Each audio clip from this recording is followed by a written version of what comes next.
Hi there, everyone. Bernie Tully, Pittsburgh attorney. Welcome to our Facebook group page. We're getting more and more followers every day, and we encourage you to not only join our group, but to respond about these various subjects we're talking about.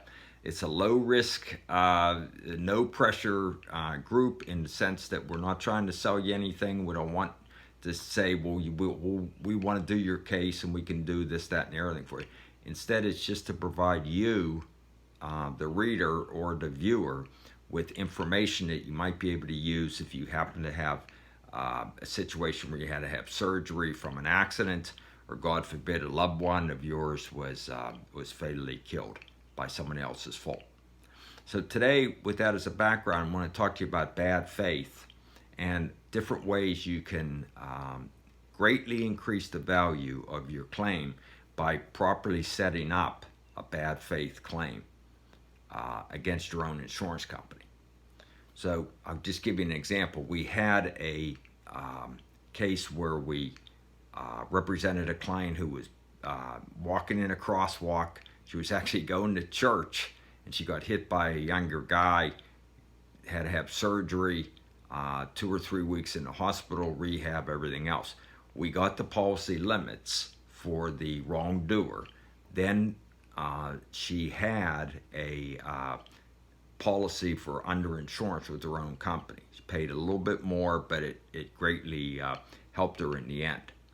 I might add, if you make a claim for underinsurance, it doesn't increase your rates or have any negative effect at all on your case or your representation by your particular insurance company. They can't drop you, do anything like that.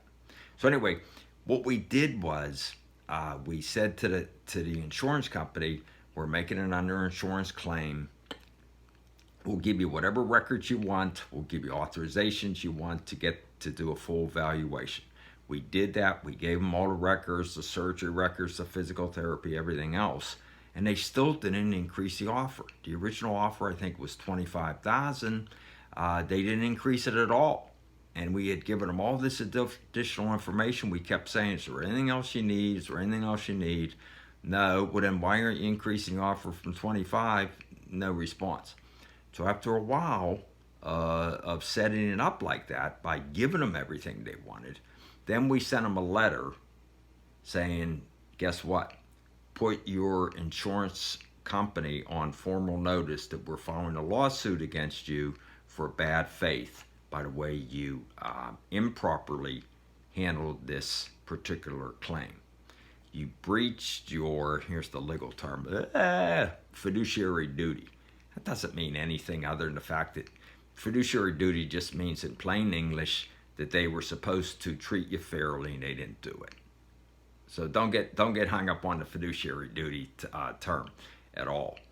So once we did that, and we had it documented. On June 1st, we did this. July 1st, we did this. August 13th, we did this, blah, blah, blah, blah. They got worried. And their initial offer for the underinsurance of $25 suddenly went up to $50, and then even higher than that, up to $75,000, where we got it resolved. So you can see the power of this approach on bad faith claims, that you can hopefully greatly increase the value of your injury claim under this underinsurance by properly documenting anything that your own insurance company wants for them to do a full evaluation. Bernie Tully, hope it helps a little bit. Look forward to hearing your responses to it, and we're here just to help. Thanks much.